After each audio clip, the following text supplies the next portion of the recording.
जरा सोचिए, एक ऐसा जमाना जब दुनिया का एक बहुत बड़ा हिस्सा एक पहेली जैसा था, और उस पहेली के केंद्र में था भारत। भारत जो सिर्फ एक देश नहीं बल्कि एक सपना था। सोने की चिड़िया, मसालों की वो महक जो हवा में तैरती थी। एक ऐसा जन्नत जिसका रास्ता दुनिया की नजरों से ओझल था। और हां, भारत की कहानियां वो तो हर किसी की जुबान पर थीं। सोचिए एक ऐसी जमीन जहां रेशम सोने की तरह चमकता हो और हवा में मसालों की खुशबू घुली हो। ये एक ऐसा ख्वाब था जिसे हर कोई अपनी आंखों से सच होते देखना चाहता था। लेकिन इस सपने को हकीकत में बदलने के लिए समंदर से टकराने की हिम्मत कौन करता? कौन था वो जो ये कह सके, मैं लहरों को चीर के भारत तक पहुंचूंगा? चलिए, आज हम उसी सफर की कहानी जानते हैं। एक ऐसी खोज की कहानी जिसने सिर्फ नक्शे नहीं बदले बल्कि पूरी दुनिया का इतिहास बदल कर रख दिया। तो बात है 15वीं सदी की। यूरोप उस वक्त एक अजीब सी कश्मकश में था। ऑटोमन साम्राज्य के आने से जमीन के सारे रास्ते जो भारत तक जाते थे वो लगभग बंद हो चुके थे। अब मसालों का पूरा कारोबार अरब व्यापारियों के हाथ में था। और काली मिर्च, लौंग, ये सब मसाले नहीं थे, ये सोने थे। इनकी कीमत सोने के बराबर थी। तो जाहिर है, यूरोप के हर राजा की आंखों में एक ही सपना तैर रहा था, कैसे भी करके समंदर के रास्ते भारत पहुंचा जाए और इस खजाने की चाबी सीधे अपने हाथ में ले ली जाए। और इसी सपने का पूरा करने के लिए सामने आया एक शख्स, पुर्तगाल का वास्को द गामा। कहते हैं कि वो बचपन से ही समंदर की लहरों में बाकियों से कुछ अलग सुनता था। तो जब उसने भारत की ये कहानियां सुनी, उसके अंदर मानो एक आग सी लग गई। उसे ये बात साफ दिख रही थी कि जो कोई भी भारत तक का समुद्री रास्ता खोज निकालेगा, वही दुनिया की दौलत का नया बादशाह बनेगा। तो वास्को द गामा सीधा पहुंचा राजा मानुएल प्रथम के दरबार में। और जरा उसका आत्मविश्वास देखिए। उसने राजा से कहा, अगर इस दुनिया में कोई भारत को खोज सकता है तो वो मैं हूं।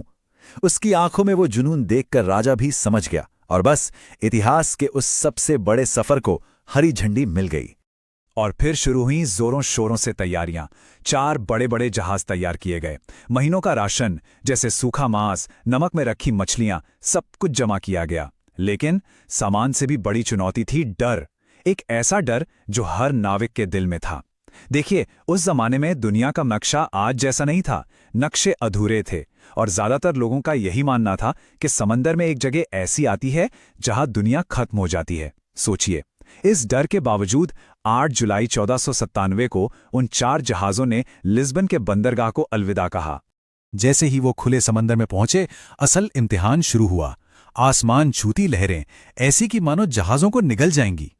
फिर आईं तूफानी हवाएं जिन्होंने जहाजों के पाल तक फाड़ डाले, और जहाज खिलौनों की तरह लहरों पर डोलने लगे।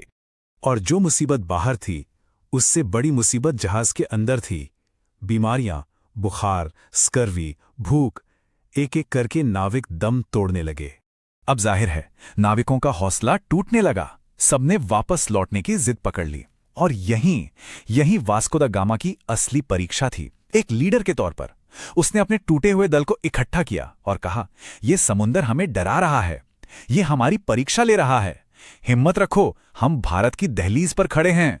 उसकी आवाज में कुछ तो ऐसा था, ऐसा यकीन था कि उन हताश नाविकों के अंदर भी दोबारा हिम्मत जाग उठी। आगे बढ़ते बढ़ते वो पहुंचे अफ्रीका के सबसे दक्षिणी छोर पर, एक ऐसी जगह जिसे नाविकों ने नाम दिया था तूफानों का केप। ये नाम ऐसे ही नहीं पड़ा था। ये समंदर का वो हिस्सा था, वो कब्रिस्तान जहां सैकड़ों जहाज हमेशा हमेशा के लिए खो चुके थे।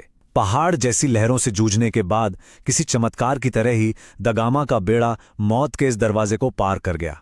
अफ्रीका का पूर्वी तट, यहां उनकी मुलाकात एक ऐसे इंसान से हुई जिसे शायद किस्मत ने ही उनके लिए भेजा था।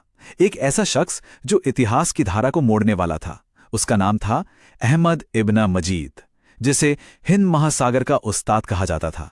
उस दौर का सबसे बड़ा, सबसे माहिर नाविक। इब्न मजीद में वास्को द गामा को वो राज बताया जो सदियों से अरब नाविकों का सबसे बड़ा हथियार था, और वो था मानसूनी हवाओं का ज्ञान। देखिए, ये सिर्फ हवाओं की दिशा जानना नहीं था, ये एक पूरा विज्ञान था। तारों को पढ़ना, समंदर की धाराओं को समझना और उस जमाने के सबसे एडवांस्ड समुद्री उपकरणों का इस्तेमाल करना। इब्न मजीद ने उन्हें समझाया कि ये हवाएं, ये तुम्हारी दुश्मन नहीं, दोस्त हैं। अगर तुम सही वक्त का इंतजार करो तो यही हवाएं तुम्हारे जहाज को धक्का देकर सीधा भारत के दरवाजे तक ले जाएंगी। और यही थी भारत पहुंचने की असली चाबी।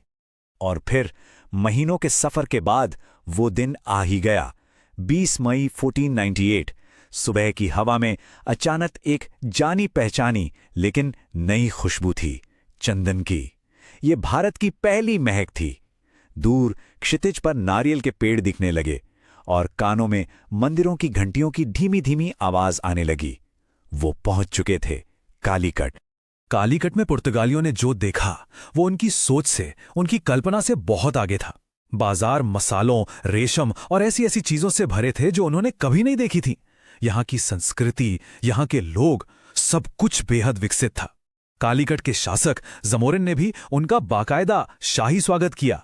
द गामा और उसके लोग तो हैरान थे। मतलब जिन मसालों के लिए यूरोप में लड़ाइयां हो रही थीं, वो यहां सड़कों पर आम बाजार में बिक रहे थे। तो हाँ, वास्को द गामा ने पश्चिम और पूरब के बीच एक दरवाजा तो खोल दिया था, लेकिन सवाल यह है कि उस दरवाजे से गुजरा कौन और अंदर आया क्या? बहुत जल्द जो व्यापार के इरादे से आए थे, उनके इरादे बदल गए। व्यापार की जगह लालच ने ले ली। पुर्तगालियों के पीछे पीछे डच आए, फिर फ्रांसीसी और आखिर में ब्रिटिश ईस्ट इंडिया कंपनी। अब इन ताकतों को सिर्फ मसाले नहीं चाहिए थे, उन्हें यहाँ की जमीन, यहाँ के संसाधन, यहाँ का शासन चाहिए था। द गामा ने जो रास्ता खोजा था वो अनजाने में उपनिवेशवाद के एक लंबे और काले दौर का रास्ता बन गया।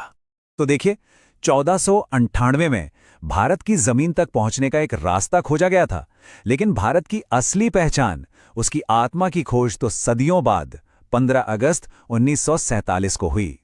उस दिन दुनिया को पता चला कि भारत सिर्फ मसालों और दौलत का देश नहीं है, बल्कि एक ऐसी रूह का नाम है जिसे कभी गुलाम नहीं बनाया जा सकता। तो ये सब जानने के बाद एक सवाल मन में जरूर आता है, क्या भारत कभी सच में खोया हुआ था जिसे खोजा गया? जवाब बहुत सीधा है, नहीं, भारत कभी खोया ही नहीं था। वो तो हमेशा से यही था, अपनी पूरी शान शौकत के साथ।